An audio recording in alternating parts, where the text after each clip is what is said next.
Buen día, queridos compañeros y profesor. Somos integrantes del grupo 6, conformado por Láchira Alex, Rojas Érico, Quispe Jocelyn, Quispe Jimena y quien les habla, Andrea Puma. Empezaré compartiendo con ustedes una frase del conocido John Kennedy. Si una sociedad libre no puede ayudar a sus muchos pobres, tampoco podrá salvar a sus pocos ricos. If a free society cannot help its many poor, it will not be able to save its few rich either.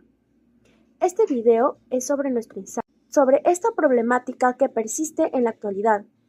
Con esto, llegaremos a una conclusión y reflexión final que podría cambiar nuestra manera de pensar. Acompáñenme a conocer más sobre este cuento y lo que realmente quiere expresarnos Vallejo en él.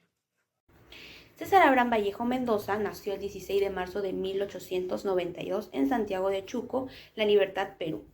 Fue el menor de 11 hermanos y creció en una familia humilde de raíces andinas y españolas, donde desde muy joven mostró una gran sensibilidad ante el sufrimiento humano y la injusticia social, temas que marcarán profundamente su obra.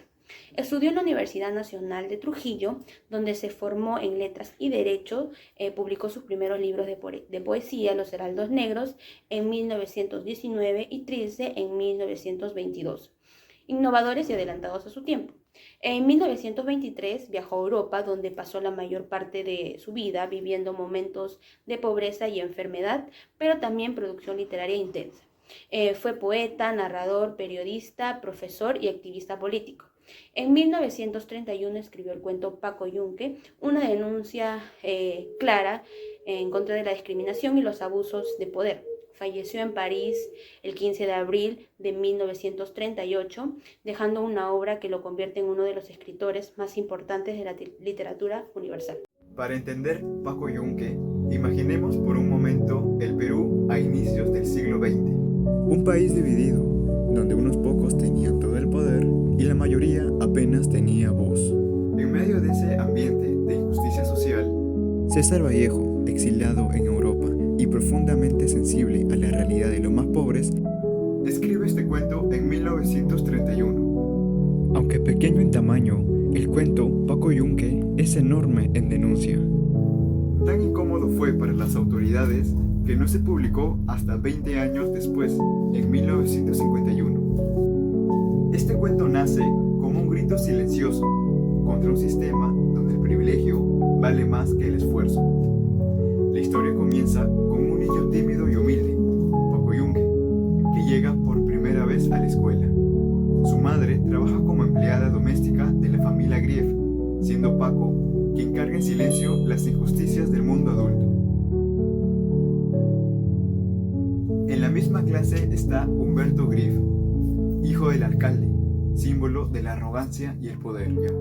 Desde el primer momento, Humberto convierte el aula en su reino personal. Golpea, manda, humilla y hasta roba la tarea de Paco.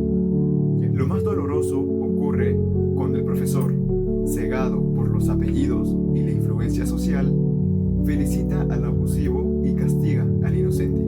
Paco, confundido y triste, representa a todos los niños que enfrentan un sistema injusto. El cuento nos deja una sensación dura, pero necesaria. La idea de que la desigualdad no empieza en la política, sino en los espacios cotidianos donde se forma el futuro de una sociedad. En la historia de Paco Yunque se puede observar diversas situaciones de desigualdad y abuso. La primera sucede cuando Paco llega a la escuela. Desde ese instante se evidencia la diferencia social. Él llega con su timidez y su ropa humilde, mientras que Humberto Grieve entra con seguridad solo por ser el hijo del alcalde. En esta situación se ilustra cómo el estatus social influye de forma en que cada niño es tratado. La segunda se presenta con el constante abuso de Humberto cuando ejerce en el aula. Él empuja a Paco y le roba su silla y le exige que le obedezca. Paco, por su miedo y por ser inferior, acepta todo en silencio. Aquí se puede observar cómo se utiliza el poder para maltratar a quienes consideran inferiores. La tercera situación es más injusta, cuando Humberto se apodera de la tarea de Paco, y sin investigar los maestros le creen y hasta le elogian. A su vez, Paco recibe un castigo injusto. Esta parte se evidencia que incluso aquellos que en posición de autoridad perpetúan la desigualdad, favoreciendo a los poderosos y dejando desprotegidos a los más débiles.